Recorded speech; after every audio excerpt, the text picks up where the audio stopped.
আসসালামু আলাইকুম, welcome to our YouTube channel রান্না ঘর। আজকে আপনাদেরকে এমনই কিছু টিপস অ্যান্ড ট্রিক্স বলবো যেটি আপনি সত্যি অবাক হয়ে যাবেন এবং আপনার অবশ্যই ভালো লাগবে। তাহলে চলুন শুরু করা যাক। আমাদের প্রতিটা ঘরেই এমন কিছু কড়াই থাকে যার মধ্যে অনেক দাগ থাকে, যা সহজে উঠতে যায় না। তাহলে আমরা কি করতে পারি চলুন দেখা যাক। আমরা টয়লেট ক্লিনার নিয়ে নিব একটি। আপনি অবশ্যই নতুন ব্যবহার করবেন, কারণ টয়লেটেরটা কখনোই ব্যবহার করবেন না।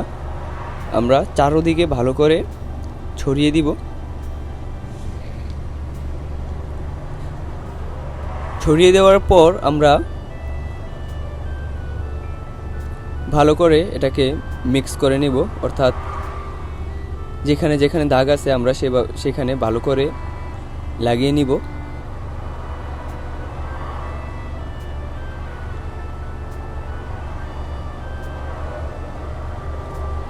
আপনি সিরিজ কাগজ নিলে একটু ভালো হবে। সিরিজ কাগজ আপনি যে কোনো দোকানে পেয়ে যাবেন। তাহলে কি হবে, এটা দিয়ে আপনি দ্রুত ময়লাগুলোকে সাফ করতে পারবেন। যেখানে যেখানে দাগ আছে আপনি সেখানে সেখানে লাগিয়ে নেবেন এবং ভালো করে লাগিয়ে নেবেন, সুন্দর করে 2-1 মিনিট লাগিয়ে নেবেন। তারপর 7 থেকে 8 মিনিট আপনি এভাবেই রেখে দিবেন, যেন একটু সময় নেয়। আপনি ভালো করে মেজে লাগিয়ে নেবেন। এরকম নিত্য নতুন কিচেনের টিপস পেতে অবশ্যই আমাদের চ্যানেলটি সাবস্ক্রাইব করবেন এবং পেজটিতে ফলো করে রাখবেন। ফেসবুক পেজ রান্নাঘর এবং ইউটিউব চ্যানেল রান্নাঘর।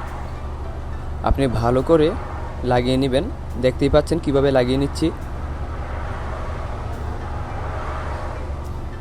এভাবে লাগিয়ে নেওয়ার পর আপনি 7-8 মিনিট, আপনার ময়লা যদি একটু বেশি হয় তাহলে আর একটু বেশি রাখতে পারেন, 10-15 মিনিট ধরে রাখতে পারেন। এখন আমাদের 7-8 মিনিট হয়ে গেছে। এখন দেখুন কিভাবে আমরা খুব সহজে ময়লাগুলোকে তুলে ফেলছি। দেখুন, খুবই অসাধারণ একটি টিপস। আপনি পরীক্ষা করে দেখতে পারেন। যেখানে যেখানে দাগ আছে সেখানে ভালো করে মেজে আপনি ময়লাগুলোকে উঠিয়ে নেবেন। অবশ্যই হাতে একটি গ্লাভস পরে নেবেন, কারণ যেন এটা লিকুইড আমাদের হাতে কোনো রিঅ্যাকশন না করতে পারে। আর অবশ্যই ভালো করে পরে সাবান দিয়ে হাত এবং কড়াইটিকে ভালো করে ধুয়ে নেবেন, যেন কোনোভাবেই এর লিকুইড আমাদের পেটে না যেতে পারে। দেখুন, একদম নতুনের মতো হয়ে গেছে, মনে হচ্ছে নতুন। আপনি আরেকটু সময় নিয়ে আরেকটু ভালো করেও ধুতে পারেন। এখন আমরা ভিম সাবান দিয়ে এটাকে ভালো করে ধুয়ে নিব, যেন সুন্দরভাবে ক্লিন হয়ে যায়। ফোম দিয়ে আপনি ভালো করে ঘষে মেজে ক্লিন করে নেবেন। খুবই সুন্দর হয়ে গেল, একদম নতুনের মতো। দেখতেই পাচ্ছেন কতটা কার্যকরী এই ক্লিনারটি। আপনি যে কোনো ক্লিনার ব্যবহার করতে পারেন।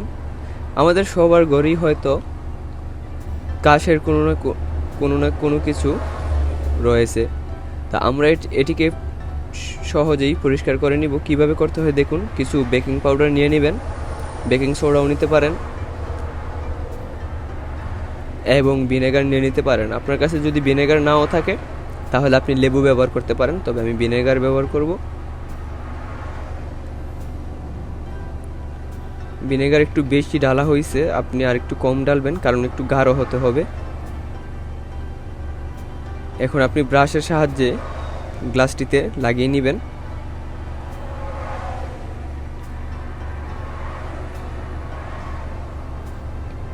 আমাদের কম হয়ে গেছে পাউডার, এই জন্য একটু বেশি ঢেলে একটু গাঢ় করে নিচ্ছি, যেন ভালো করে লাগানো যায়।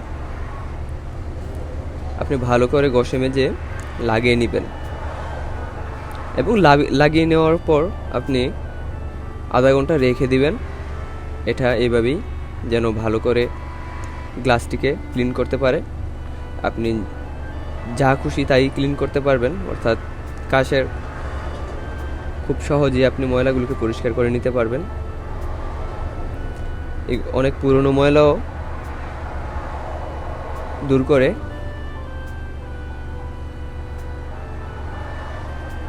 আমরা এখন এটিকে রেখে দিব, আমাদের লাগানো হয়ে গেছে।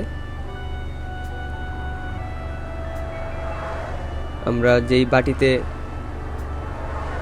ভিনেগার এবং বেকিং সোডা মিক্স করছিলাম সেটাতেই রেখে দিব আধা ঘন্টার জন্য। এবং আধা ঘন্টা পর আপনি নিজেই দেখতে পাবেন, মাঝে মাঝে আপনি একটু ঘুরিয়ে দিবেন এটিকে, এবং দেখুন কিভাবে ক্লিন হয়ে গেল। আপনি এখন বিম অথবা যে কোনো সাবানের মাধ্যমে আপনি পরিষ্কার করে নিতে পারবেন। এবং দেখুন কতটা কার্যকরী এই টিপসটি। ভিডিওটি ভালো লাগলে অবশ্যই ভিডিওটিতে একটি লাইক দিবেন এবং চ্যানেলটি অবশ্যই সাবস্ক্রাইব করবেন, এবং ফেসবুক পেজ থেকে ভিডিওটি অবশ্যই শেয়ার করবেন। প্রতিদিন এরকম নিত্য নতুন ভিডিও পেতে অবশ্যই চ্যানেলটি সাবস্ক্রাইব করবেন। আপনারা এখানে যত ধরনের কিচেনের ট্রিক্স অ্যান্ড টিপস পাবেন এবং রান্না বিষয়ক ভিডিও পাবেন।